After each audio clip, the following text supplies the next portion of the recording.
اردو کور کے معزز دوستو، آج کی ویڈیو ایک ایسی دل فریب اور دلکش حسن کی مالکن عورت پر ہے جس کی زندگی میں 3 مرد آئے اور وہ تینوں ہی میدان جنگ کے فاتح تھے، لیکن اس کے حسن بے انتہا کے سامنے نہ ٹھہر سکے۔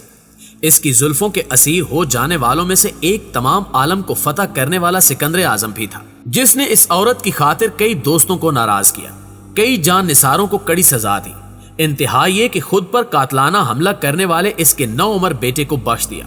مگر کیوں؟ اس کا جواب جاننے کے لیے اس شاطر عورت کی زندگی کے اہم راز جاننا بہت ضروری ہے، جنہیں ہم آگے چل کر بیان کریں گے۔ سکندر اعظم کی محبوبہ کون تھی اور اس نے کون کون سے کارنامے سر انجام دیے، یہ جاننے کے لیے اس ویڈیو کو آخر تک ضرور دیکھیے گا۔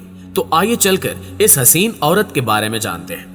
ناظرین گرامی، سکندر اعظم کی محبوبہ کا نام برسین تھا۔ یہ 334 قبل از مسیح کا زمانہ تھا۔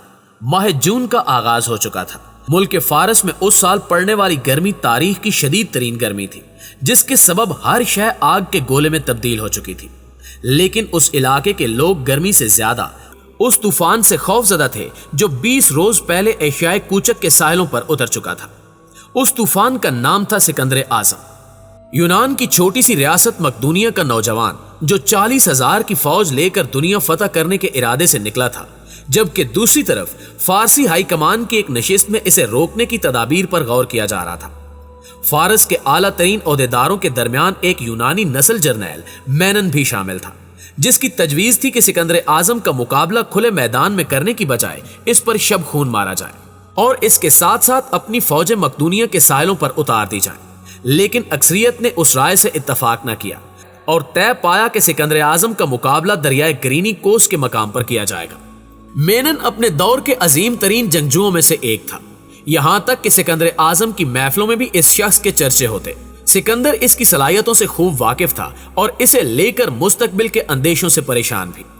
یونانی نسل ہونے کے باوجود شہنشاہ ایران کے ماتحت کام کرتا تھا، اس لیے اکثر یونانی اسے کرائے کا سپاہی قرار دیتے تھے، اور یہی شخص ایران کی حسین ترین عورت برسین کا شوہر بھی تھا۔ ناظرین گرامی، ان دونوں کی شادی کا قصہ کچھ یوں ہے کہ 385 قبل مسیح کے دوران برسین کے باپ آرٹا بازوس، جو کہ بادشاہ زرکسیس کا ایک گورنر تھا، اس نے کرائے کے یونانی سپاہیوں کے دم پر شہنشاہ زرکسیس سے بغاوت کر دی۔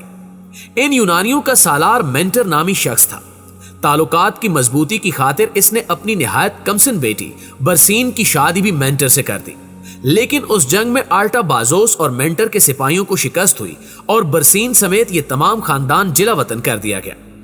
کچھ ہی عرصے بعد شہنشاہ زرکسیس سے اس خاندان کے تعلقات درست ہو گئے اور یہ واپس فارس لوٹ آئے۔ جلد ہی مینٹر انتقال کر گیا اور برسین کی شادی اس کے چھوٹے بھائی مینن سے کر دی گئی۔ مینن نے شہنشاہوں کے لیے ایسے فوجی کارنامے انجام دیے کہ اس کا شمار فارس کے بڑے جرنیلوں میں ہونے لگا۔ فارس کے اعلیٰ ترین عہدیدار اسے رشک کی نگاہ سے دیکھتے۔ وہ زیلیا نامی شہر کے ایک عالی شان محل میں رہا کرتا تھا۔ اس کے 2 بیٹے تھے اور اس کی بیوی برسین تمام فارس میں سب سے حسین اور خوبصورت تصور کی جاتی تھی۔ خیر، سکندر اعظم نے گرینی کوس کے ساحل پر ایرانی فوج کو شکست دی، لیکن یہ یونانی جنرل میدان جنگ سے بچ نکلا۔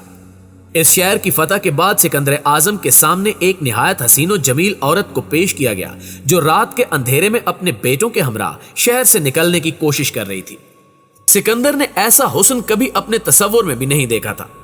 سکندر اعظم نے اس عورت یعنی برسین اور اس کے بیٹوں سے نہایت اچھا سلوک برتا، ان کے کھانے نہانے اور رہائش کا انتظام کیا اور حکم دیا کہ انہیں صبح باحفاظت ان کی مطلوبہ منزل پر پہنچا دیا جائے۔ دوستو، اس کے باوجود رات کی تاریکی میں برسین، جو اپنے شوہر مینن کے انتقام کی آگ میں جل رہی تھی، ایک چاقو لے کر سکندر پر حملہ کرنے اس کے خیمے میں داخل ہوئی۔ اتفاق سے سکندر اس وقت جاگ رہا تھا اور اس نے برسین کو رنگے ہاتھوں پکڑ لیا۔ برسین کے اس عمل کی سزا موت کے سوا کچھ نہیں ہو سکتی تھی، لیکن سکندر چاہتے ہوئے بھی اس کی موت کا فرمان جاری نہ کر سکا۔ اس واقعے کے بعد سکندر یہ حقیقت بھی جان گیا کہ یہ عورت جنرل مینن کی بیوی ہے۔ سکندر نے برسین اور اس کے بیٹوں کو شہنشاہ ایران کے پاس اسوس نامی شہر کی جانب روانہ کر دیا، لیکن جاتے جاتے اس سے وعدہ کیا کہ میں جلدی تمہارے شوہر سے دو بدو لڑ کر اسے مار دوں گا اور پھر تم پر صرف میرا حق ہوگا۔ دوسری طرف برسین کا شوہر مینن دوبارہ اپنی فوجیں متحد کرنے میں کامیاب ہو گیا تھا اور سکندر اعظم کو بحری جنگوں میں مسلسل نقصان پہنچا رہا تھا۔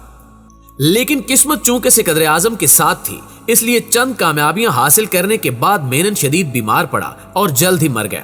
کچھ مورخین کا ماننا ہے کہ اس کی موت زہر کے باعث ہوئی جو سکندر اعظم کے اشارے پر اسے دیا گیا تھا، کیونکہ مینن ہی وہ واحد تھا جو فارس کی جنگ میں سکندر اعظم کے خلاف اہم کردار ادا کر سکتا تھا۔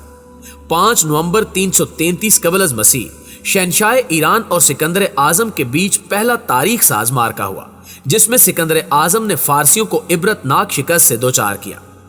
فارس کا شہنشاہ اتنا بزدل ثابت ہوا کہ اپنا تمام لو لشکر ساز و سامان اور سارا شاہی حرم چھوڑ چھاڑ کر میدان جنگ سے بھاگ نکلا۔ بادشاہ داریوش اپنے پیچھے اپنی ماں اور ملکہ استیرا سمیت کم و بیش 350 داشتائیں چھوڑ گیا تھا۔ ملکہ استیرا سمیت یہ تمام خواتین سکندر اعظم کا آداب بجا لانے کھڑی ہوئی۔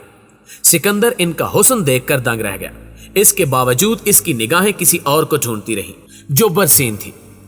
ناظرین گرامی، اتنے بڑے حرم اور لاتعداد حسین چہروں کے بیچ برسین کو نہ پا کر سکندر مایوس لوٹ گیا، لیکن اس کا ایک جرنیل پارمینو جو دمشق کی مہم پر روانہ ہوا تھا، اس نے سکندر اعظم کو خبر دی کہ اس نے انتہائی خوبصورت عورت کو 2 لڑکوں کے ہمراہ گرفتار کیا ہے۔ سکندر نے اس عورت کو فوراً اس کے پاس بھیجنے کے احکامات جاری کیے۔ جب وہ محل پہنچی تو وہ برسینی تھی۔ اب برسین مکمل طور پر سکندر کے اختیار میں تھی، اس کے باوجود سکندر نے کبھی اس پر زور زبردستی نہیں کی۔ رفتہ رفتہ وہ بھی سکندر سے عشق کرنے لگی۔ یہ دنیا کی وہ پہلی عورت تھی جس سے فاتح عالم سکندر کو عشق ہوا۔ سکندر اپنا زیادہ تر وقت اسی کے ساتھ بسر کرتا تھا، یہاں تک کہ فوج کو احکامات بھی برسینی کے خیمے سے جاری کیے جاتے تھے۔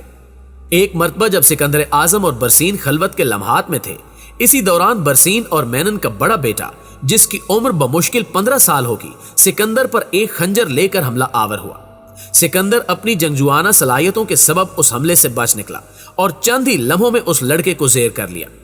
قریب تھا کہ سکندر کے محافظ اسے پھانسی چڑھا دیتے، لیکن برسین کے آنسوؤں نے سکندر کو ایسا کرنے نہیں دیا۔ سکندر نے اس لڑکے کو نہ صرف یہاں سے باعزت روانہ کیا، بلکہ اسے ایک تلوار اور گھوڑا بھی عنایت کیا کہ وہ اپنے نانا کے ساتھ مل کر سکندر کے خلاف جنگ لڑے۔ کچھ عرصے بعد ایرانی شہنشاہ ایک مرتبہ پھر گوگمیلا کے میدان میں سکندر سے مقابلے پر آیا۔ برسین کا باپ اور برسین کا بیٹا بھی اس فوج میں شامل تھے۔ سکندر نے اپنی محبوبہ برسین کو جنگ شروع ہونے سے قبل یہ پیشکش کی کہ وہ چاہے تو اپنے والد اور بیٹے کے پاس جا سکتی ہے، لیکن اب برسین بھی سکندر سے اتنی ہی محبت کرتی تھی جتنا کہ سکندر برسین سے، سو اس نے یہ مشورہ رد کر دیا۔ پیارے دوستو، جنگ شروع ہوئی اور فارس کے ایک دستے نے ان خیموں پر حملہ کیا جہاں شہنشاہ ایران کا شاہی حرم موجود تھا۔ اس حملے کا مقصد ایرانی عورتوں کی رہائی تھی۔ اسی حملے کے دوران برسین بھی ماری گئی۔ سکندر یہ جنگ جیت چکا تھا۔ برسین کا باپ آلٹا بازوس بھی جنگی قیدیوں میں شامل تھا۔